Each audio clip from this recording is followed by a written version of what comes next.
ವಿಡಿಯೋದಲ್ಲಿ ದಲಿತ ಮತ್ತು ಹಿಂದುಳಿದ ಸಮುದಾಯದ ಚಳುವಳಿಗೆ ಕಾರಣಗಳೇನು ಅಂತಕ್ಕಂಥದ್ದನ್ನು ನೋಡಿದ್ದೀವಿ. ಇನ್ನು ಮುಂದುವರೆದು ಈ ರೈತ ಚಳುವಳಿಯ ಕಾರಣಗಳನ್ನು ನೋಡ್ತಕ್ಕಂಥ ನಾವು ಒಂದು ವಿಚಾರವನ್ನು ನಮಗೆ ಪ್ರಮುಖವಾಗಿ ಪರಿಗಣಿಸಿಕೊಳ್ಬೇಕು ಅಂತಕ್ಕಂಥ. ರೈತರು ಅಂದ ತಕ್ಷಣ ನಮ್ಮ ಕಾನ್ಸೆಪ್ಟು ಅಥವಾ ನಮ್ಮ ವಿಚಾರಗಳು ಬರ್ತಕ್ಕಂಥದ್ದು ಬಹಳಷ್ಟು ಡಿಫ್ರೆಂಟ್ ಆಗಿದೆ. ಯಾಕಂದರೆ ಭಾರತದ ಒಂದು ವ್ಯವಸ್ಥೆಯ ಒಂದು ಒಡಿಯಲ್ಲಿ ಅಥವಾ ಭಾರತದ ಉದ್ಯೋಗದ ಒಂದು ವ್ಯವಸ್ಥೆಯ ಅಡಿಯಲ್ಲಿ ಭಾರತದ ಪ್ರಮುಖ ಉದ್ಯೋಗ ಅಂದ್ರೆ ಅದು ಕೃಷಿ ಅಂತಕ್ಕಂಥದ್ದು. ಕೃಷಿ ಪ್ರಧಾನ ರಾಷ್ಟ್ರ ಭಾರತ ಅಂದ ತಕ್ಷಣ ನಮ್ಗೆ ಕಾನ್ಸೆಪ್ಟ್ ಬರೋದೇ ಯಾವುದು ಅಂತಂದರೆ ಕೃಷಿ ಪ್ರಧಾನ ರಾಷ್ಟ್ರಗಳು. ಯಾಕೆ ಕೃಷಿ ಪ್ರಧಾನ ರಾಷ್ಟ್ರ ಅಂತ ಕರಿತೀವಿ ಅಂತಂದ್ರೆ ಭಾರತದಲ್ಲಿ ಬಹುತೇಕ ಜನ ಕೃಷಿಯನ್ನೇ ಅವಲಂಬನೆಗೆ ಒಳಪಡಿಸಿಕೊಂಡಿದ್ದಾರೆ. will be depend on entire agriculture system is there. We are employees only for the some percentage of more of some percentage they will be depending on the agriculture basis. More people will be depending on the agriculture system. ಯಾಕಂದ್ರೆ agriculture ಮೇಲೆ ಅವಲಂಬನೆ ಇದೆ ನಮಗೆ.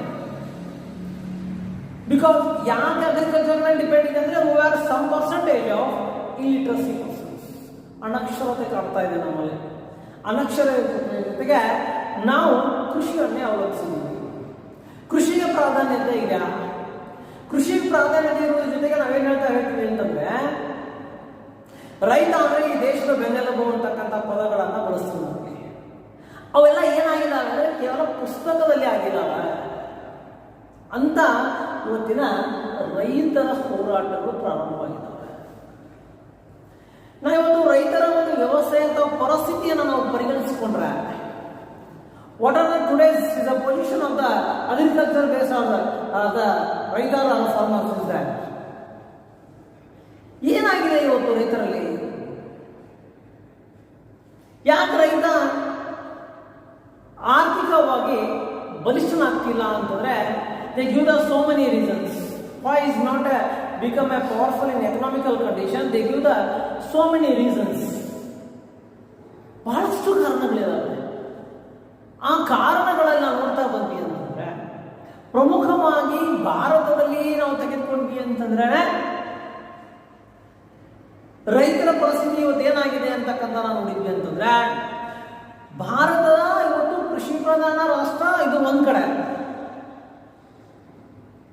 ಇನ್ನೂ ಒಂದ್ ಕಡೆ ಏನಾಗ್ತಾ ಇದೆ ಅಂತಂದ್ರೆ ಕೃಷಿಯನ್ನ ಅವಲಂಬಿಸಿರುವುದರ ಜೊತೆಗೆ ನಾವು ಮಳೆಯನ್ನ ಅವಲಂಬಿಸಿದ್ದೀವಿ. You are basing on the depending on the rains. ಮಳೆಯನ್ನೇ ಅವಲಂಬಿಸಿಕೊಂಡು ಇರ್ತಕ್ಕಂಥ ರೈತಾಪಿ ಮಾಡುವ ಜನ ನಮ್ಮಲ್ಲಿ ಬಹುತೇಕ ಸಮ್ ಪರ್ಸೆಂಟೇಜ್ ಅನ್ನೋದಕ್ಕಿಂತ 60 to 70% they are depending on the rain. ಮಳೆಯನ್ನು ಅವಲಂಬಿಸಿದ್ದೇವೆ ನಾವಿವತ್ತು. ಮಳೆಯನ್ನು ಅವಲಂಬಿಸಿಕೊಂಡೇ ನಾವು ಕೃಷಿಯನ್ನ ಮಾಡ್ತೀವಿ. ಹಾಗಾದ್ರೆ ಅಂತಹ ಮಳೆಯಲ್ಲಿ ನಾವು ತೆಗೆದುಕೊಂಡ್ವಿ ಅಂತಂದ್ರೆ ಮುಂಗಾರು ಮಳೆಯನ್ನ ಬಹುತೇಕವಾಗಿ ಭಾರತದ ವ್ಯವಸ್ಥೆಯ ಅಡಿಯಲ್ಲಿ ಅತಿ ಹೆಚ್ಚು ಅವಲಂಬನೆಯನ್ನ ಹೊಂದಿದೆ. ಮುಂಗಾರು ಮಳೆ ಆದ್ರೆ ನಮ್ಗೆ ಬೆಳೆ. ಮುಂಗಾರು ಮಳೆ ಆಗಿಲ್ಲ ಅಂತಂದ್ರೆ ನಾವು ಎಲ್ಲ ಇರ್ತಕ್ಕಂತಹ ರೈತರು ಬಿತ್ತನೆ ಬೀಜ ಮಾಡಲ್ಲ ಅಥವಾ ಬಿತ್ತನೆ ಮಾಡೋದಿಲ್ಲ, ಉಳೋದಿಲ್ಲ, ಬೆಳೆಯೋದಿಲ್ಲ, ಬೆಳೆ ಬರೋದಿಲ್ಲ. ಹಾಗಾದ್ರೆ ಮುಂಗಾರು ಮಳೆ ಸರಿಯಾಗಿ ಆಗ್ತಿದೆಯಾ? ಅದಕ್ಕೆ ಇತಿಹಾಸದ ಒಂದು ವ್ಯವಸ್ಥೆ ಹೇಳ್ತಾರೆ ಏನು ಅಂತಂದ್ರೆ ಮುಂಗಾರು ಮಳೆ ರೈತನ ಜೊತೆಗೆ ಚೆಲ್ಲಾಟ ಆಡುತ್ತೆ ಅಂತ. ಚೆಲ್ಲಾಟ ಮೀನ್ಸ್ ಬಂದ ವಿಪರೀತ ಬರುತ್ತೆ. ಅತಿ ಹೆಚ್ಚು ಅವಶ್ಯಕತೆಗಿಂತಲೂ ಹೆಚ್ಚು ಮಳೆ ಆಗುತ್ತೆ, ಇಲ್ಲ ಅಂದ್ರೆ ಮಳೆನ ಆಗೋದಿಲ್ಲ.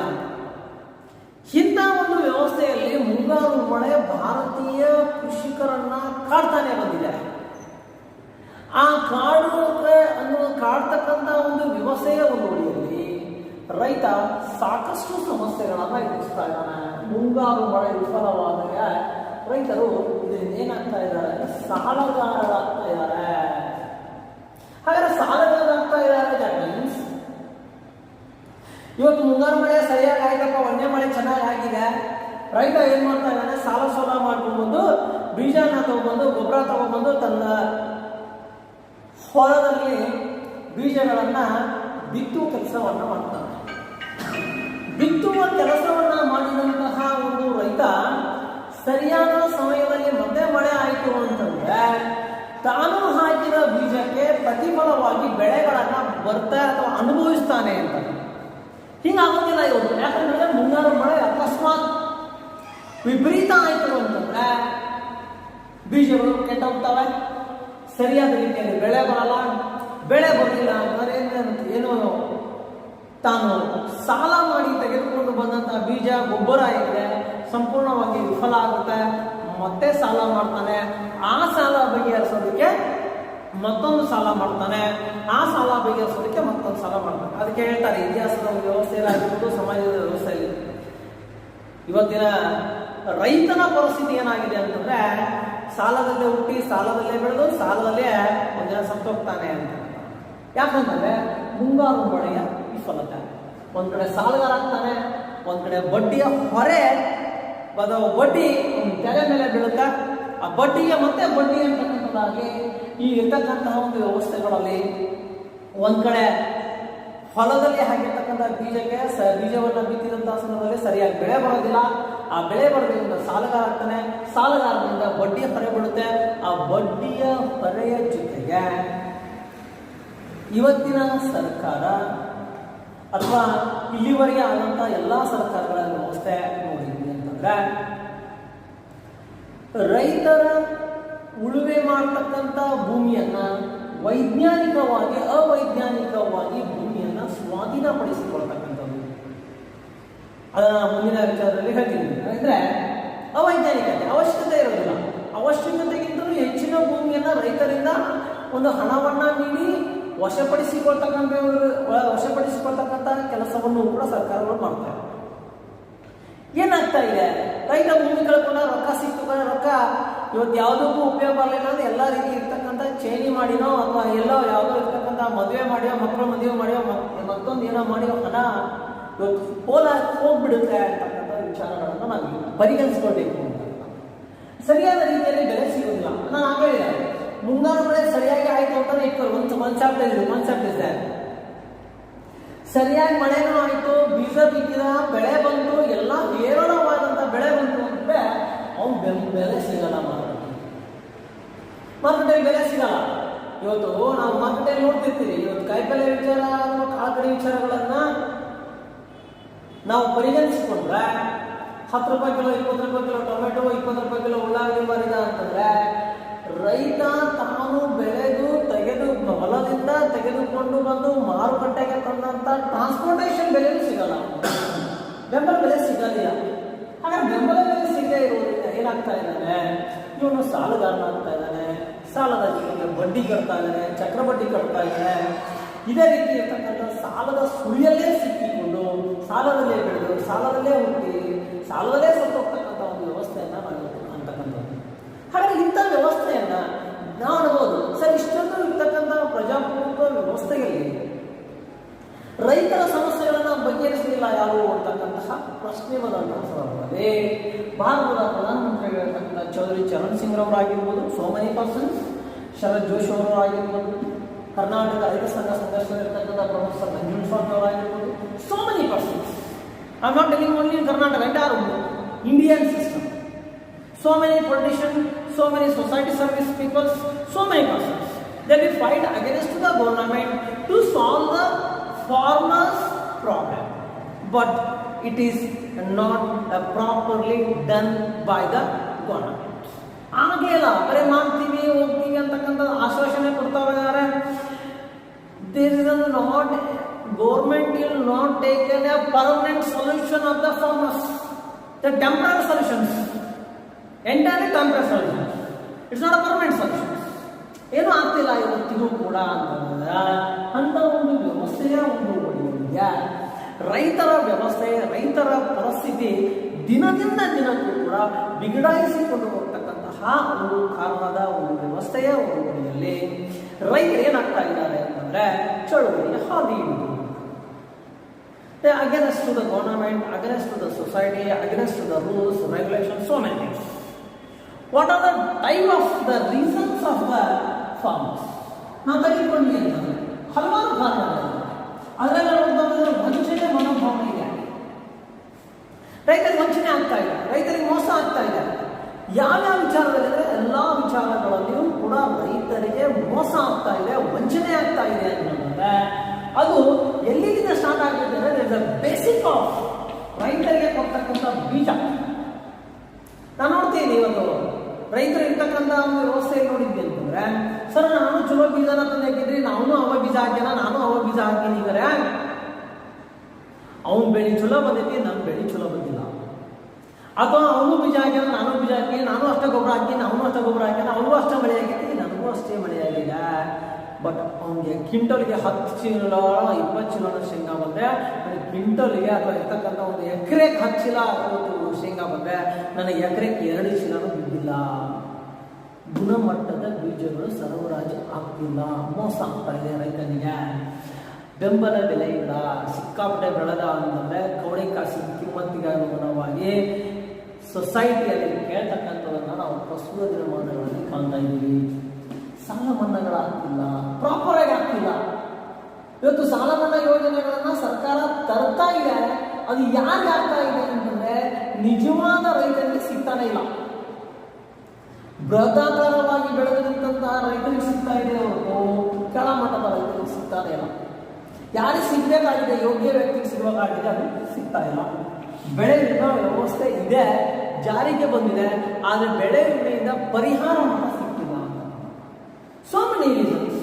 ವಂಚನೆ ಮಾಡ್ತಕ್ಕಂಥದ್ದು ಆಗ್ತಾ ಇದೆ, ಬ್ರೋಕರ್ ವ್ಯವಸ್ಥೆ ಇದೆ. ಬೆಳೆದ ಬೆಳೆ ಅಂತಂದ್ರೆ ಅವ್ನು ತಗೊಂಬಂದು APMC ಹಾಕಬೇಕು, APMC ಇರ್ತಕ್ಕಂಥ ಬ್ರೋಕರೇಜ್ ಮುರಿತಾರೆ, ಸೆಸ್ ಮುರಿತಾರೆ, ಟ್ಯಾಕ್ಸ್ ಮುರಿತಾರೆ, ಸೋ ಮೆನಿ ಥಿಂಗ್ಸ್ ಇದೆ. ಟ್ರಾನ್ಸ್ಪೋರ್ಟೇಷನ್ ಹೋಗುತ್ತಾ, ಅಲ್ಲಿಂದ ಇಲ್ಲಿ ತರೋದಕ್ಕೆ ಚಿಲಕ್ಕೆ ಗಂಟಲಿಗೆ ಸರ್ 70 ರೂಪಾಯಿ ಪರ್ ಕ್ವಿಂಟಲ್ ಅಂತಂದ್ರೆ ಒಂದು 70 ರೂಪಾಯಿ ಅಲ್ಲಿ ಹೋಯ್ತು, ಬ್ರೋಕರೇಜ್ 30 ಹೋಯ್ತು, ವೇವಿಂಗ್ ಬ್ರಿಡ್ಜ್ ಒಂದಿಷ್ಟು ಹೋಯ್ತು. ಹಾಗಾದ್ರೆ ಪ್ಯಾಕೇಜಿಂಗ್ ಹೋಯ್ತು, ಅನ್ಪ್ಯಾಕಿಂಗ್ ಹೋಯ್ತು, ಇದೆಲ್ಲ ಹೋಯ್ತು ಅಂತಂದ್ರೆ ರೈತನಿಗೆ ಸಿಗೋದು ಎಷ್ಟು ಅಂತಂದ್ರೆ ಮತ್ತೆ ಹಿಡಿಯುವಷ್ಟು. ಈ ವ್ಯವಸ್ಥೆಯ ಒಂದು ವಿರುದ್ಧವಾಗಿ ಏನಾಗ್ತಾ ಇದೆ ಅಂದರೆ ಪ್ರಸ್ತುತ ದಿನಮಾನಗಳಲ್ಲಿ ರೈತರು ಇಂತಹ ವ್ಯವಸ್ಥೆಯ ವಿರುದ್ಧವಾಗಿ ಹೋರಾಟದ ಹಾದಿಯಿಳಿದಿದ್ದಾರೆ.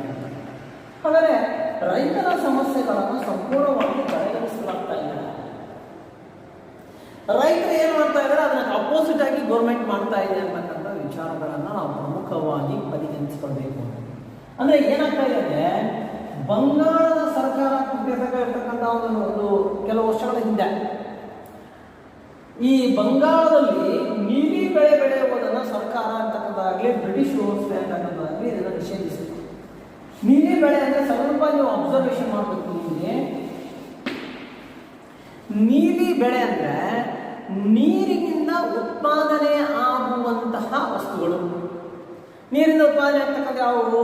ಮೀನು, ಮೀನಿನಿಂದ ಉಂಟಾಗ್ತಕ್ಕಂತಹ ಗೊಬ್ಬರ ಆಗಿರ್ಬೋದು, ಅಥವಾ ಮೀನಿನ ವ್ಯವಸ್ಥೆಯಲ್ಲಿ ಬರ್ತಕ್ಕಂಥ ಎಣ್ಣೆ ಆಗಿರ್ಬೋದು, ಇತರ ವಿಚಾರಗಳು. ಇವಾಗ ನಾವು ನೀಲಿ ಬೆಳೆ ಇವುಗಳನ್ನು ನಿಷೇಧಿಸುತ್ತೆ ಗೌರ್ಮೆಂಟ್. ಈಗ ಮೀನುಗಾರಿಕೆ ಈಗ ಹೊಳೆ ಮತ್ತೆ ಅದಕ್ಕೆ ಪ್ರೋತ್ಸಾಹ ಮಾಡಿದ ಆಮದು ಅವುಗಳನ್ನು ಸಂಪೂರ್ಣವಾಗಿ ನಿರಾಕರಣೆಗೆ ಒಳಪಡಿಸತಕ್ಕಂಥದ್ದು. ಹಾಗೂ ಇತ್ತೀಚಿನ ದಿನಮಾನಗಳ ಒಂದು ವ್ಯವಸ್ಥೆಗಳಲ್ಲಿ ಇರ್ತಕ್ಕಂಥ ರೈತರಿಗೆ ಹೆಚ್ಚಿನ ಮಟ್ಟದ ತೆರಿಗೆಯನ್ನು ವಿಧಿಸ್ತಕ್ಕಂಥದ್ದು, ಟ್ರಾನ್ಸ್ಪೋರ್ಟೇಷನ್ ಆಗಿರ್ಬೋದು ಅಥವಾ ಇತರ ವಿಚಾರಗಳಲ್ಲಿ ಅದೇನಾಗಿರ್ತದೆ, ಇದು ಕೇಡಾ ಚಳುವಳಿಗೆ ಪ್ರಮುಖ ಕಾರಣವಾಗಿ ಕೂಡ ಇದು ಹೊರಹೊಮ್ಮುವಂಥದ್ದು ಆಗಿರೋದ್ರಿಂದ ರೈತರು ಅಂತಕ್ಕಂಥದ್ದು ಏನಾಗ್ತಾ ಇದೆ, ಚಳುವಳಿಗೆ ಹಲವಾರು ಕಾರಣಗಳನ್ನು ಕೂಡ ನಾವು ಪ್ರಸ್ತುತ ದಿನಮಾನಗಳಲ್ಲಿ ನೀಡಬಹುದು. ರೈತರ ಚಳುವಳಿಯ ಕಾರಣಗಳ ಬಗ್ಗೆ ಹೇಳ್ತಾ ಇದ್ದಾರೆ. ರೈತರು ಯಾಕೆ ಚಳುವಳಿಯ ಹಾದಿ ಹಿಡಿದರು ಅಂತಕ್ಕಂಥದ್ದು. ಹಾಗಾದ್ರೆ ರೈತರು ಚಳುವಳಿಯ ಹಾದಿ ಹಿಡಿದಿರೋದಕ್ಕೆ ಹಲವಾರು ಕಾರಣಗಳಿವೆ. ಯಾಕಂದ್ರೆ ಒಂದೇ ರೀಸನ್ಗೆ ರೈತರ ಚಳವಳಿಯನ್ನು ಹಾದಿ ಹಿಡಿದ್ರು ಅನ್ನೋದಕ್ಕೆ ನಾವು ತಪ್ಪಾಗುತ್ತೆ. ಈಗ ಅದರಲ್ಲಿ ನಾನು ಎರಡು ಇರ್ತಕ್ಕಂಥ ಪಾಯಿಂಟ್ಸ್ಗಳನ್ನು ನಾನು ಮುಗಿಸಿದ್ದೀನಿ. ಒಂದೇದು ವಂಚನೆ ಭಾವನೆ ಅಂತಕ್ಕಂಥದ್ದು, ಎರಡನೇದು ರೈತರ ಸಮಸ್ಯೆಗಳ ಕಡೆಗಣನೆ. ಇನ್ನ ಮೂರನೇ ಪಾಯಿಂಟ್ಸ್ ಬರತಕ್ಕಂಥದ್ದು ಅಂತಂದ್ರೆ ಸಾಲದ ಹೊರೆ. ರೈತ ಸಾಲಗಾರನಾಗ್ತಾ ಇದ್ದಾನೆ. ದಿನದಿಂದ ದಿನಕ್ಕೂ ಸಾಲಗಾರನಾಗಿ ಸಾಲದಲ್ಲೇ ಹುಟ್ಟಿ ಸಾಲದಲ್ಲೇ ಬೆಳೆದು ಸಾಲದಲ್ಲೇ ಸತ್ತೋಗ್ತಾ ಇದ್ದಾನೆ ಅಂತಕ್ಕಂಥ ಒಂದು ವಿಚಾರವನ್ನು ನಾವು ಪ್ರಮುಖವಾಗಿ ಪರಿಗಣಿಸ್ಕೊಳ್ಬೇಕಾಗಿದೆ. ನಾವು ಹೇಳ್ತೀವಿ, ಹೇಳೋದು ಭಾಳ ಚೆನ್ನಾಗಿ ಹೇಳ್ತೀವಿ, ರೈತ ದೇಶದ ಬೆನ್ನೆಲುಬು, ರೈತ ಬೆಳೆದ್ರೆ ಊರೆಲ್ಲ ಹಸಿರು ಅಂತಕ್ಕಂಥದ್ದು, ರೈತ ಇದ್ರೇ ಜೀವನ ಅಂತಕ್ಕಂಥದ್ದು. ಹಾಗಾದ್ರೆ ರೈತ ಇದ್ದಾನೆ ಕರೆ, ಆದರೆ ರೈತ ಯಾವ ಪರಿಸ್ಥಿತಿಯಲ್ಲಿದ್ದಾನೆ? What is his position nowadays? he is facing so many problems. He is cheated by the brokers, he is cheated by the government, so many things is there. But we are telling the bone of the India, the farmer. That means ಇವತ್ತು ರೈತರನ್ನ ನಾವು ಎಲ್ಲ ರೀತಿ ಪರಿಗಣಿಸ್ಕೊಳ್ತೀವಿ, ಅವ್ರು ನಾವು ಯಾಕೆ ಹೇಳ್ತೀವಿ, ರೈತರ ಆಟ ಆಡ್ತೀವಿ, ರೈತರು ಹಂಗೆ ರೈತರು ಹಿಂಗೆ ಅಂತಕ್ಕಂಥ ಫಿಲಾಸಫಿ ಹೇಳ್ತೀವಿ. What will be done by the government, what will be done by us? ನಮ್ಮಿಂದ ಏನಾಗಿದೆ ಇವತ್ತು, ರೈತರಿಗೆ ಏನು ಬೆನಿಫಿಟ್ ಆಗ್ತಾ ಇದೆ, ಇದು ಯಾವುದನ್ನು ಸರ್ಕಾರವಾಗಲಿ ವ್ಯವಸ್ಥೆ ಆಗಲಿ ಪರಿಗಣಿಸ್ಕೊಳ್ತಾ ಇಲ್ಲ. ಆಗಿರೋದ್ರಿಂದ ರೈತ ಚಳವಳಿಯ ಹಾದಿ ಹಿಡಿದ ಅಂತ. 12ನೇ ಮತ್ತೊಂದು ಪಾಯಿಂಟ್ ಅಂತಕ್ಕಂಥವ್ರ ಸಾಲದ ಹೊರ. ಸಾಲ ಮಾಡ್ತೀವಿ ನಾವು ಇವತ್ತು ರೈತರು. ಯಾಕೆ ಸಾಲ ಮಾಡ್ತೀವಿ ಅಂತಂದ್ರೆ because of the seeds, that means of ಬೀಜ ತಗೊಳ್ಳೋದಕ್ಕೆ, ಗೊಬ್ಬರ ತೆಗೆದುಕೊಳ್ಳೋದಕ್ಕೆ, ಹೊಲವನ್ನ ಫಲವತ್ತತೆ ಮಾಡೋದಕ್ಕೆ, ಹೊಲವನ್ನ ಒಂದು ಹಂತಕ್ಕೆ ತರೋದಕ್ಕೆ, ನಾವೇನಲ್ಲಿ ಒಂದು ಲೇವಲಿಂಗ್ ಅಂತ ಏನು ಕರಿತೀವಿ, ಇದಕ್ಕೆ ನೀರಾವರಿ ಸಲುವಾಗಿ, ಬೋರ್ ಹಾಕಿಸುವ ಸಲುವಾಗಿ, ಇನ್ನಿತರ ಹಲವಾರು ಯೋಜನೆಗಳ ಸಲುವಾಗಿ ರೈತ ಸಾಲದ ಹೊರೆಯನ್ನು ಹೊತ್ಕೊಳ್ತಾ ಇದ್ದಾನೆ. ಹಾಗಾದ್ರೆ ಬ್ಯಾಂಕ್ ಎಲ್ಲಿ ಸಾಲದ ಹೊರೆ ಹೊತ್ತಾ ಇದ್ದಾನೆ ಅಂದ್ರೆ ಬ್ಯಾಂಕ್ಗಳಾಗಿರ್ಬೋದು, ಇನ್ನಿತರ ಹಣಕಾಸು ಸಂಸ್ಥೆಗಳ ಮೂಲಕ ಸಾಲವನ್ನು ಪಡಿತಕ್ಕಂಥದ್ದನ್ನ ನಾವು ಪ್ರಸ್ತುತ ದಿನಮಾನಗಳಲ್ಲಿ ರೈತರಲ್ಲಿ ಕಾಣ್ತಾ ಇದ್ದೇವೆ. ಸಾಲ ಪಡಿತಾನೆ ರೈತ. So many reasons. ಆಗಲೇ ನಾ ಹೇಳಿರುವಾಗ ಬೀಜಕ್ಕೆ ಪಡಿತಾನೆ, ಗೊಬ್ಬರಕ್ಕೆ ಪಡಿತಾನೆ, ಬೋರ್ ಹಾಕಿಸ್ತೀನಿ ಸರ, ಹೊಲ ಲೆವೆಲ್ ಮಾಡಿಸ್ತೀನಿ, ರಂಡಿ ಹೊಡಿಸ್ತೀನಿ, ಗುಂಡಿ ಹೊಡಿಸ್ತೀನಿ, so many things is there. Uncountable of the problems in the farmers. ಹಾಗಾದ್ರೆ ತೆಗೆದುಕೊಂಡಂತಹ ಸಾಲವನ್ನ ರೈತ ಸರಿಯಾದ ಸಮಯದಲ್ಲಿ ಮರುಪಾವತಿ ಮಾಡುವಲ್ಲಿ ವಿಫಲನಾಗ್ತಾ ಇದ್ದಾನೆ. ಏಕೆಂದರೆ ಸರಿಯಾದ ರೀತಿಯಲ್ಲಿ ಬೆಳೆದಂತಹ ಬೆಳೆ ಕೈಗೆ ಸಿಕ್ಕಿಲ್ಲ, ಹಾಳಾಗುತ್ತಾ ಇದೆ. So many reasons. ಅದನ್ನು ಮರುಪಾವತಿ ಮಾಡಲು ಸಾಧ್ಯವಾಗದೇ ಇರುವುದರಿಂದ ಇವನು ಸಂಕಷ್ಟಕ್ಕೆ ಸಿಲುಕ್ತಾರೆ. ಹಾಗಾದರೆ ಸಂಕಷ್ಟಕ್ಕೆ ಸಿಲುಕಿದಂತಹ ಒಂದು ರೈತ ಏನಾಗ್ತಾ ಇದೆ, ತಾನು ತೆಗೆದುಕೊಂಡಂತಹ ಬಡ್ಡಿಯ ಅಥವಾ ಹಣಕ್ಕೆ ಅಥವಾ ಸಾಲಕ್ಕೆ ಬಡ್ಡಿ ಕಟ್ತಾ ಇದ್ದಾನೆ. ಬಡ್ಡಿ ಡಬಲ್ ಆಗ್ತಾ ಇದೆ. ನೀವು 1 ಲಕ್ಷ ರೂಪಾಯಿ ಬಡ್ಡಿ ತಗೊಂಡಿದ್ದ, 1 ಲಕ್ಷ ರೂಪಾಯಿ ಸಾಲ ತೆಗೆದುಕೊಂಡಿದ್ದ ಅಂದ್ರೆ ಅದಕ್ಕೆ 60,000 70,000 ಈ ವರ್ಷ ಬಡ್ಡಿ ಬಿತ್ತು ಅಂತಂದ್ರೆ ಈ ವರ್ಷ ಕಟ್ಟಕ್ಕೆ ಬೇರೆ ಇರ್ತಕ್ಕಂತಹ ಮರುಪಾವತಿ ಮಾಡುವುದಕ್ಕೆ ಹಣ ಸಿಗದೆ ಹೋದಂತಹ ಸಂದರ್ಭದಲ್ಲಿ ಬಡ್ಡಿ ಅಸಲಿಗೆ ಕೂಡುತ್ತಾ, ಅಸಲಿಗೆ ಮತ್ತೆ ಬಡ್ಡಿ ಆಗುತ್ತೆ. ಮುಂದಿನ ವರ್ಷ ಅನ್ನೋದ್ರಾಗ ಬೆಳೆ ಬಂದ್ರೆ ಚಲೋ, ಬರದೇ ಇದ್ರೆ ಆ ಬಡ್ಡಿ ಈ ಸಾಲವನ್ನು ಸೇರಿ ದುಪ್ಪಟ್ಟಾಗಿ ಹೋಗುತ್ತೆ. ಇದನ್ನ ರೈತರು ಮರುಪಾವತಿ ಮಾಡುವಲ್ಲಿ ವಿಫಲರಾಗ್ತಾ ಇದ್ದೀವಿ ಅಥವಾ ವಿಫಲರಾಗ್ತಾ ಇದ್ದಾರೆ. ಸಾಲ, ಬಡ್ಡಿ, ಹೊರೆ, ಇದ್ರ ಎಲ್ಲದರ ಸಮಸ್ಯೆಗಳಿಂದ ಏನಾಗಿದೆ ಅಂದ್ರೆ ರೈತ ಆತ್ಮಹತ್ಯೆಗಿರ್ತಕ್ಕಂಥ ಹಾದಿ ಹಿಡಿದಿದ್ದಾನೆ. ಎಲ್ಲಿದ್ರು ಮಾರ ಸಾಲ ತಗೊಂಡ್ವಿ, ಸಾಲ ತೀರ್ಸಕ್ಕಾಗ್ತಿಲ್ಲ, ಮನೆಯಲ್ಲಿ ಆ ಸಮಸ್ಯೆ ಈ ಸಮಸ್ಯೆ ಇದೆ, ನಾವು ಬೆಸ್ಟ್ ಸದ್ಬಿಡೋದು ಉಚ್ಚರೋದು ಅಂತ ಇಟ್ಕೊಂಡು ಒಂದು ವಿಷ ಸೇರಿಸ್ತಾ ಇದ್ದಾನೆ, ಉಳ್ಳಾಗ್ತಾನೆ. ಸೋ ಮೆನಿ ಥಿಂಗ್ಸ್ ಇದೆ by the farmers.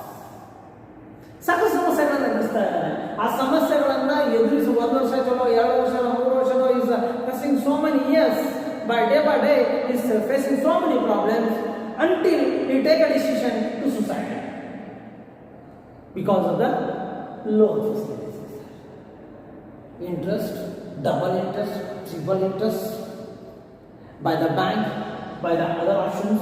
So many of cooperative banks, so many persons they have having a loan. He is not pay the loan and double interest, triple interest in this, therefore he started the handling. That means ರೈತ ಸಾಲ ಹೊಡ್ತಾ ಇದ್ದಾನೆ, ಸಾಲ ಹೊಡ್ತಾನೆ ಎಲ್ಲಿವರೆಗೆ ಹೊಡ್ತಾನೆ ಅಂತಂದರೆ ತಡ್ಕೊಳ್ಳೋವರೆಗೆ ಹೊಡ್ತಾನೆ, ತಡ್ಕೊಳ್ಳೋಕ್ಕಾಗಲಿಲ್ಲ ಅಂತಂದರೆ ಶಾಸ್ತ್ರದ suicide ಮಾಡ್ಕೊತಾನೆ, ಆತ್ಮಹತ್ಯೆ ಮಾಡ್ಕೊತಾ ಇದ್ದಾನೆ. ಎಲ್ಲ ಕಾರಣಗಳಿಂದ ಇವುಗಳನ್ನು ತಪ್ಪಿಸಬೇಕು ಅಂತಕ್ಕಂಥ ವಿಚಾರದೊಂದಿಗೆ ರೈತ ಏನು ಮಾಡಿದ ಅಂತಂದರೆ ಚಳುವಳಿಯ ಹಾದಿ ಹಿಡಿದ. ಹಾಗಾಗಿ ಚಳುವಳಿಯ ಹಾದಿ ಹಿಡಿದ ಅನ್ನೋದಕ್ಕೆ ಅದು ಮತ್ತೊಂದು ಪ್ರಮುಖ ಕಾರಣ ಅಂತಂದರೆ ನಮ್ಮಲ್ಲಿರ್ತಕ್ಕಂತಹ ಪ್ರಕೃತಿ ವಿಕೋಪ, ಎನ್ವಿರಾನ್ಮೆಂಟಲ್ ಇಂಬ್ಯಾಲೆನ್ಸ್ ಸಿಸ್ಟಮ್ ಅಂತ ಕರಿತೀವಿ. ಇದಕ್ಕೆ ಎನ್ವಿರಾನ್ಮೆಂಟ್ ಬಹಳ ಇಂಬ್ಯಾಲೆನ್ಸ್ ಸಿಸ್ಟಮ್ ಆಗ್ತಾ ಇದೆ. ನಮ್ಮಲ್ಲಿ ಸಾಕಷ್ಟು ಇಂಬ್ಯಾಲೆನ್ಸ್ ಸಿಸ್ಟಮ್ ಇದೆ. ಭಾರತದಲ್ಲಿ ರೈತರು ಅನಿವಾರ್ಯವಾಗಿ ಮುಂಗಾರು ಮಳೆಯನ್ನು ನೆಚ್ಚಿಕೊಂಡಿದ್ದೀವಿ. ನಾನು ಆಗಲೇ ಸಾಕಷ್ಟು ಸಲ ನಿಮ್ಗೆ ಹೇಳಿದ್ದೀನಿ.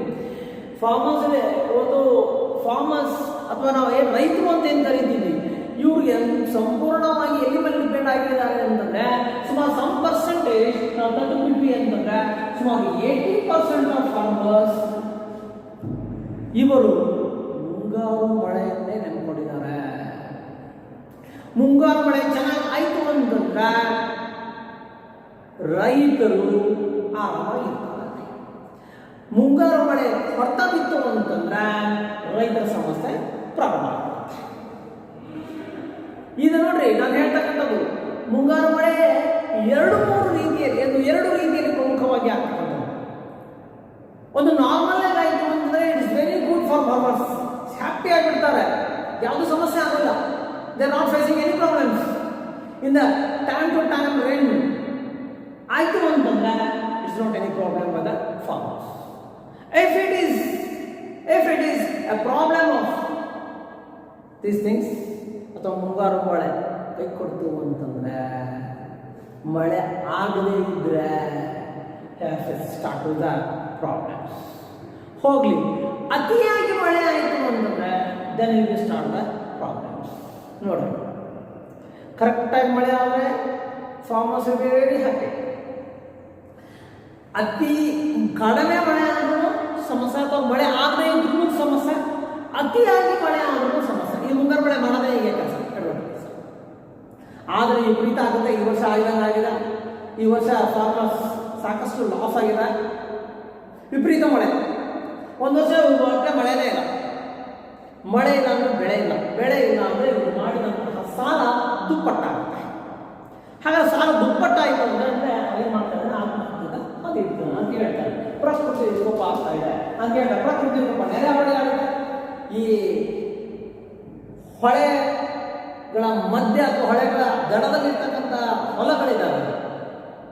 ವಿಪರೀತ ಮಳೆ ಬಂತು ಅಂದ್ರೆ, ಹೊಳೆ ವಿಪರೀತ ಬಂತು ಅಂದ್ರೆ ಹೊಲ ತುಂಬೆಲ್ಲ ನೀರಾಗುತ್ತೆ, ಬೆಳೆ ಎಲ್ಲ ಸಂರಕ್ಷ ನೇರೆ ಹೊಳೆ ಆಗುತ್ತೆ. ನಾನು ಹೇಳ್ತೀನಿ, ಬರಗಾಲ, ಮಳೆನೇ ಆಗಲಿಲ್ಲ ಅಂತ ಸಮಸ್ಯೆ. ಇನ್ನು ಮಳೆನೂ ಆಗಿದೆ ಸರ್, ಕರೆಕ್ಟಾಗಿ ಮಳೆ ಆಗಿದೆ, ಬೆಳೆ ಬಂದಿದೆ, ಎಲ್ಲ ಚೆನ್ನಾಗಿದೆ, ಇಷ್ಟೊತ್ತಿಗೆ ಆಗಲೇ ಏನಾಗುತ್ತೆ, ಕೀಟಗಳಿರ್ತಾವೆ. ಆ ಹುಳ ಬಿತ್ತು, ಈ ಹುಳ ಬಿತ್ತು ಸರ್, ಅದಾಯಿತು, ಹೀಗಾಗಿ ಬೆಳೆ ಬರಲಿಲ್ಲ, ಏನು ಸಿಗಲಿಲ್ಲ, ಭೂಸವಳಿ. ನಾನಾಗಲೇ ವಿಪರೀತ ಮಳೆ ಆಯಿತು ಅಂದರೆ ಭೂಸವಳಿ ಆಗುತ್ತೆ. ಫಲ ಲೇವನಿಲ್ಲ ಅಂತಂದರೆ ಮೇಲಿರ್ತಕ್ಕಂಥ ಫಲವತ್ತೆಲ್ಲ ಹರಿದು ಮುಂದೆ ಹೋಗ್ಬಿಡುತ್ತೆ, ಅಥವಾ ಇರ್ತಕ್ಕಂಥ ಹರ್ಕೊಂಡೋಗಿ ಹೊಳೆಗೂ ಆಳಕ್ಕೆ ಸೇರ್ಕೊಂಡ್ಬಿಡುತ್ತೆ. ಈ ರೀತಿಯಾಗಿರ್ತಕ್ಕಂಥ ಸಮಸ್ಯೆಗಳನ್ನು ಇವತ್ತು ಪ್ರಕೃತಿ ಇರ್ತಕ್ಕಂಥ ರೈತ ಇವತ್ತು ಎದುರಿಸ್ತಾ ಇದ್ದಾನೆ. Facing so many problems. ಹಾಗಾದರೆ ಪ್ರಕೃತಿ ವಿಕೋಪಗಳಿಗೆ ಸಂಬಂಧಿಸಿದ ಇರ್ತಕ್ಕಂಥ ಒಂದು ವಿಚಾರದಲ್ಲಿ ಏನಾಗ್ತಾ ಇದೆ, ಇದರಿಂದ ತಪ್ಪಿಸಿಕೊಳ್ಳುವ ಸಲುವಾಗಿ ಏನಾಗ್ತಾ ಇದ್ದಾರೆ, ರೈತ ಚಳುವಳಿಯ ಹಾದಿ ಹಿಡಿದಿದ್ದಾನೆ. ಹಾಗಾದರೆ ಚಳುವಳಿಯ ಹಾದಿ ಹಿಡಿದಿರ್ತಕ್ಕಂಥ